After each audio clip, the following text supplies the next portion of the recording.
भारत गौरव आचार्य श्री पुलक सागर जी गुरुदेव के प्रवचन और लेटेस्ट धार्मिक भजन व कार्यक्रम निशुल्क देखने व सुनने के लिए हमारे YouTube चैनल जीन शरणम मीडिया को आज ही सब्सक्राइब करें और सबसे पहले देखने के लिए बेल आइकन पर क्लिक जरूर करें। जन्म की खुशियां मनाते हो, मनाते रहो, कोई परवाह नहीं।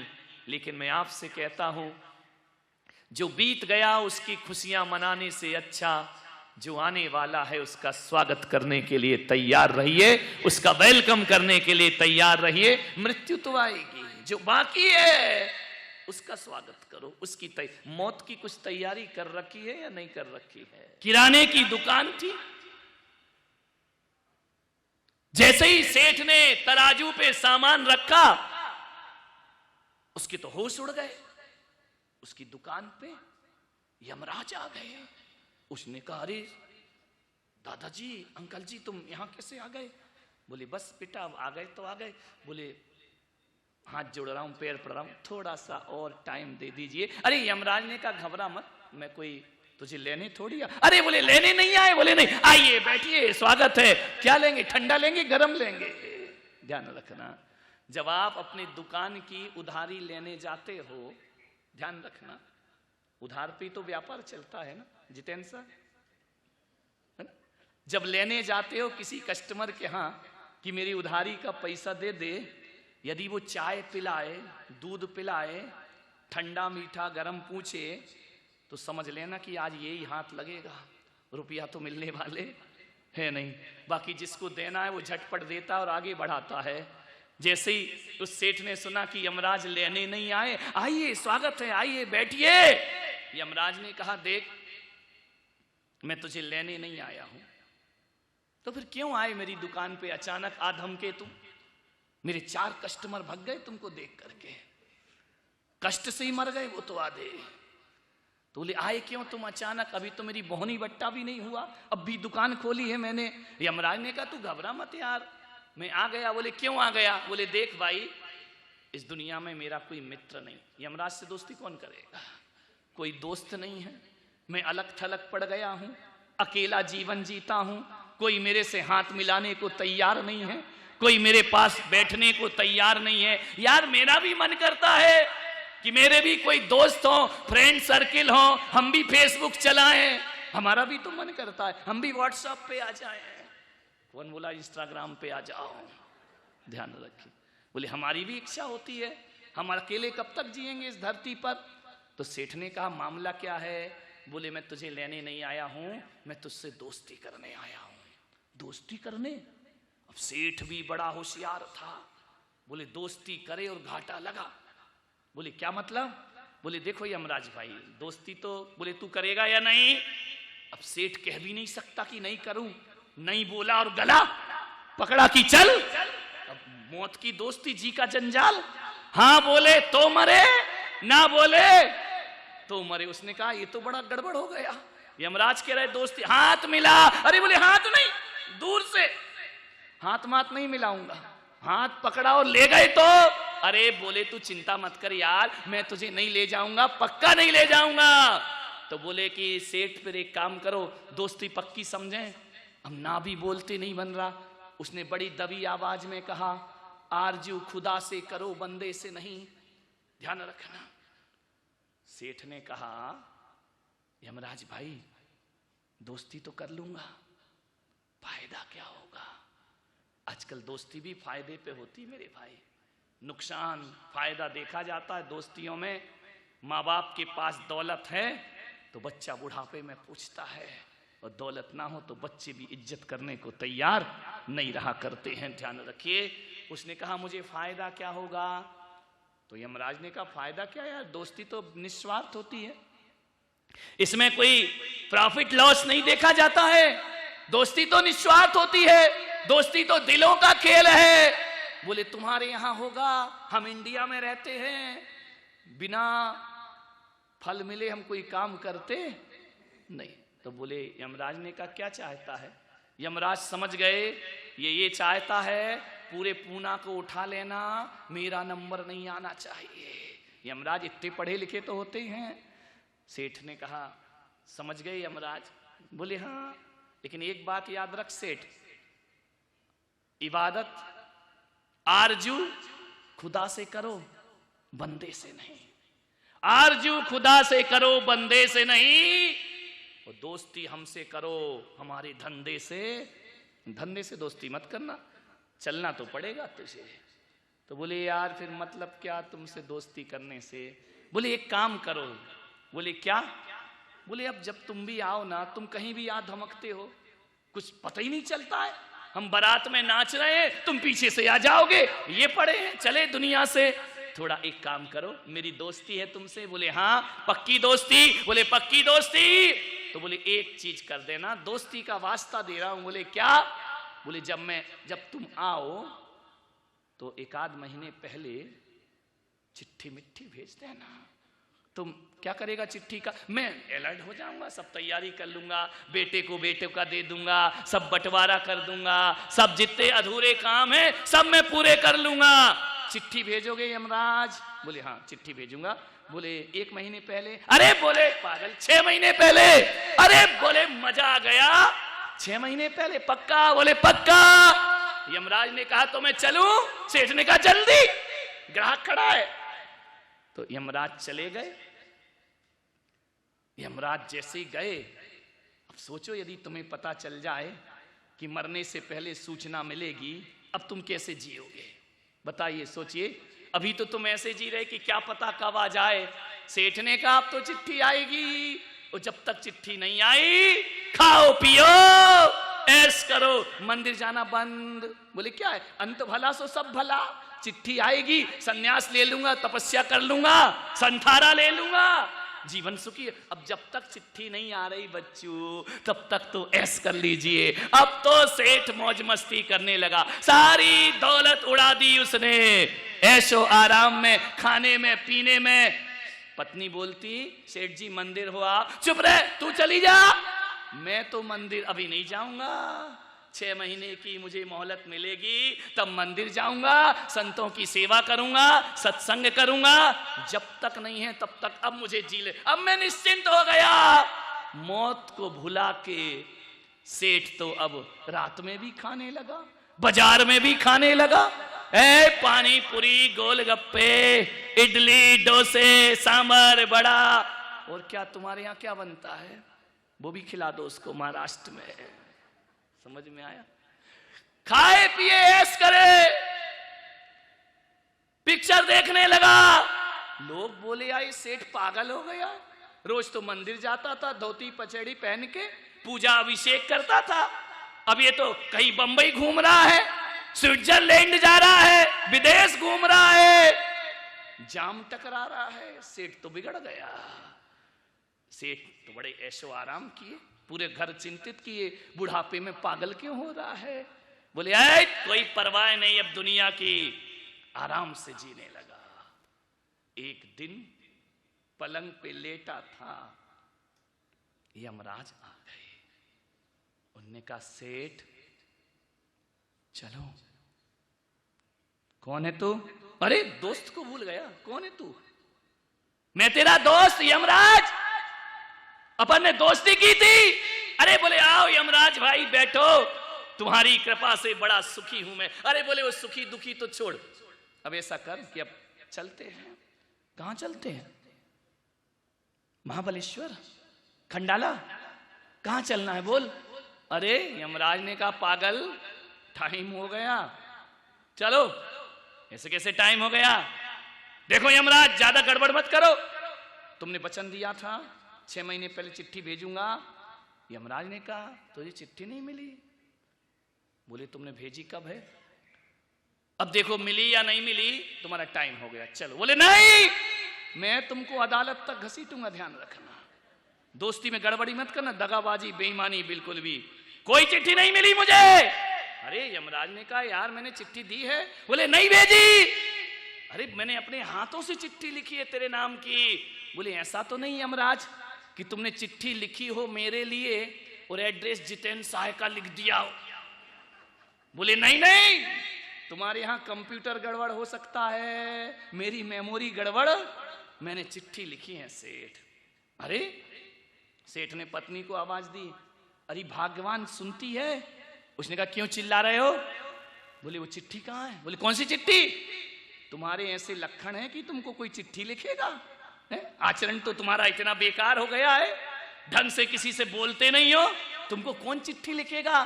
चिट्ठी आएगी तो तुम्हारे मरे की आएगी, जिंदा की चिट्ठी आने वाली नहीं है।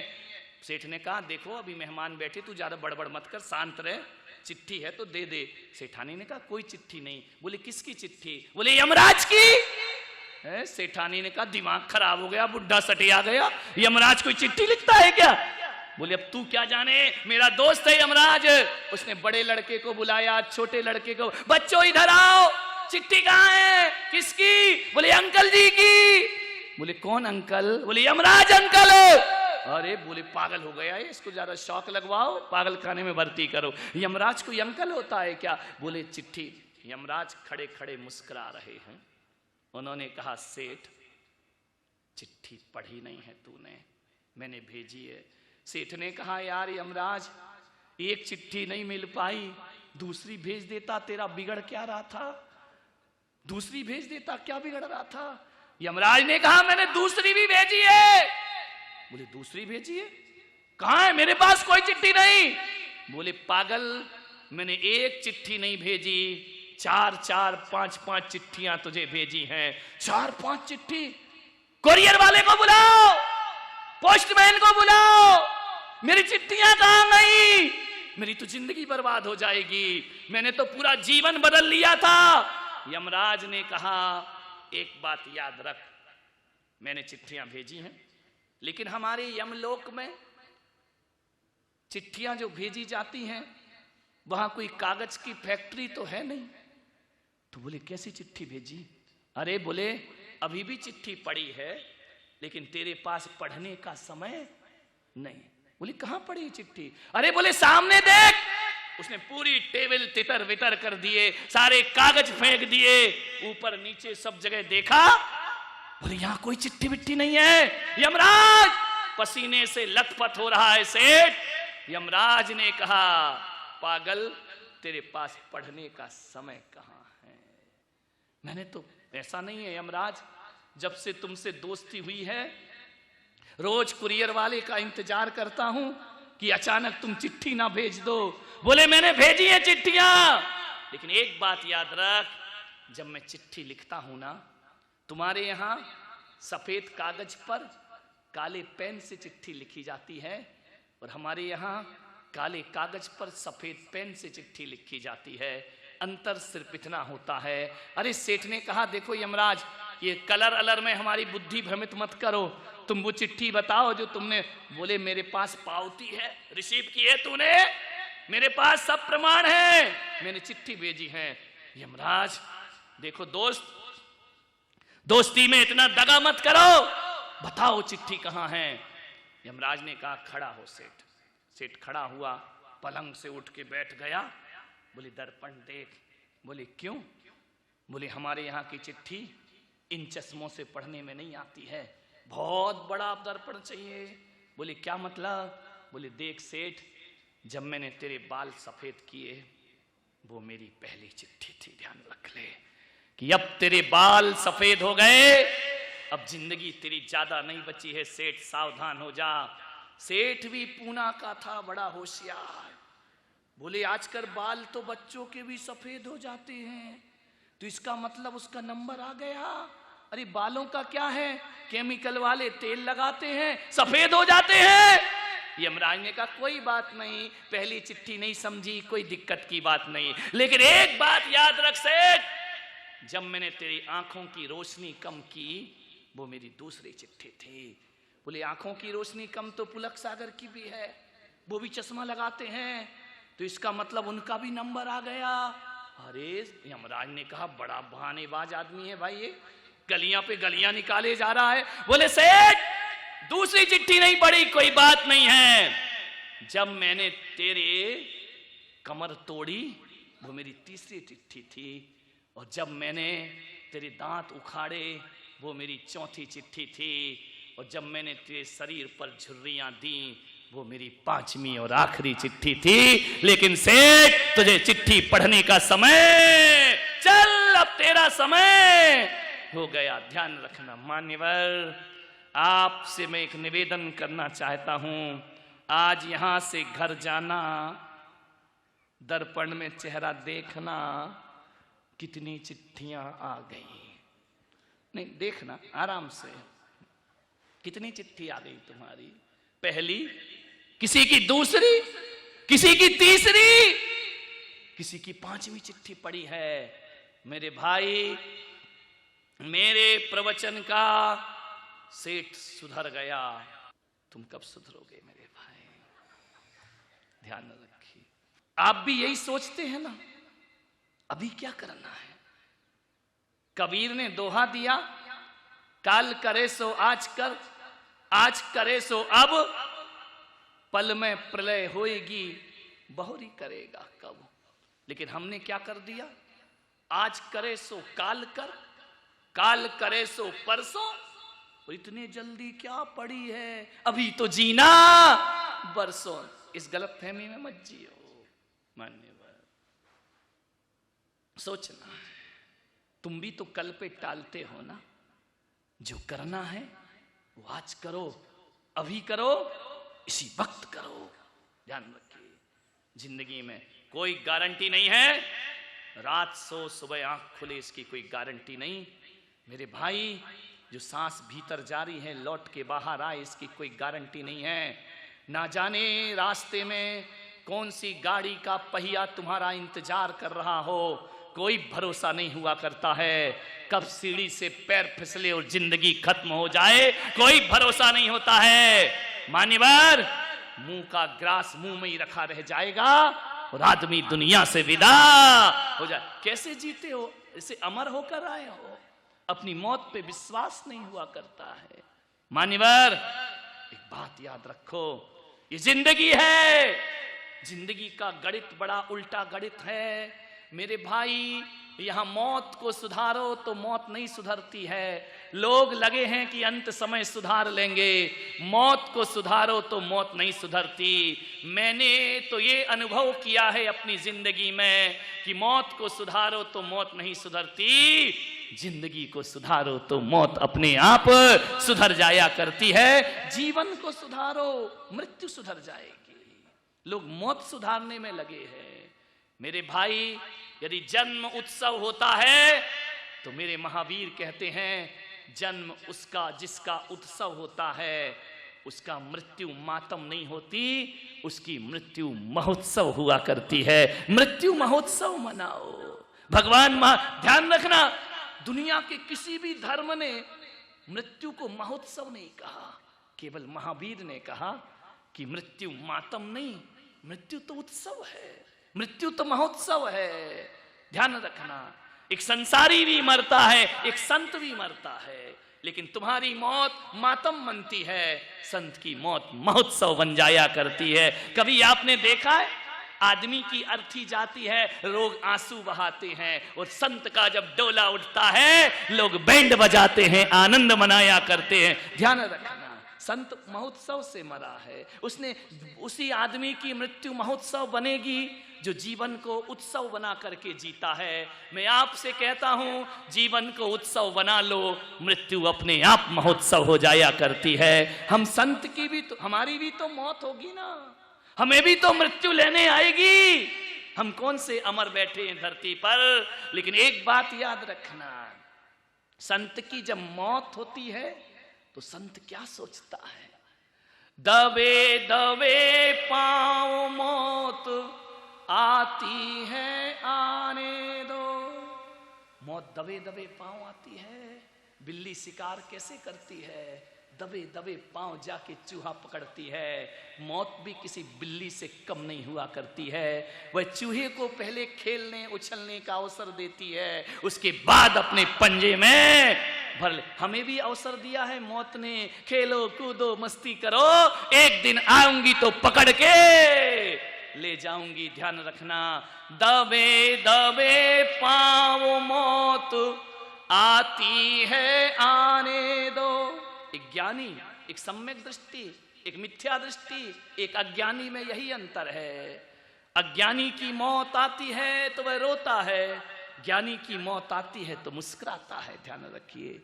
दबे दबे पांव मौत आती है आने दो, आहट मिल जाए तो मन मत घबराने दो।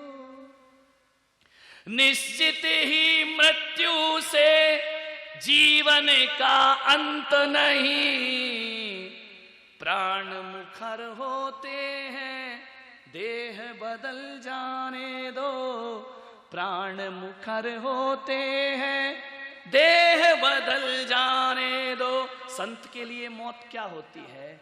खेल खेल में जब खिलौना टूट जाता है, खेल खेल में जब खिलौना टूट जाता है, बालक रो देता है ज्ञानी मुस्कुराता है, बालक रो देता है ज्ञानी मुस्कुराता है आत्मा के जौहरी को इसका कुछ दर्द कहाँ, कौन जन्म लेता है कौन मृत्यु पाता है, कौन जन्म लेता है कौन मृत्यु पाता है।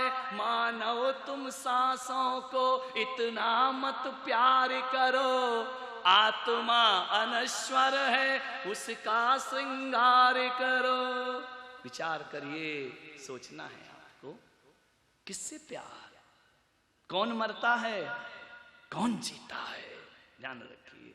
खेल खेल में जब खिलौना टूट जाता है, बालक रो देता है ज्ञानी मुस्कुराता है। आप रोते हैं जब एक खिलौना टूटता है, एक खिलौने हैं भाई, बच्चा रोता है, पिता थोड़ी रोते हैं, पिता कहते टूट जाने देना दूसरा ले आएंगे बाजार से जाकर। संत की मौत खिलौने के टूटने के समान हुआ करती है। मान्य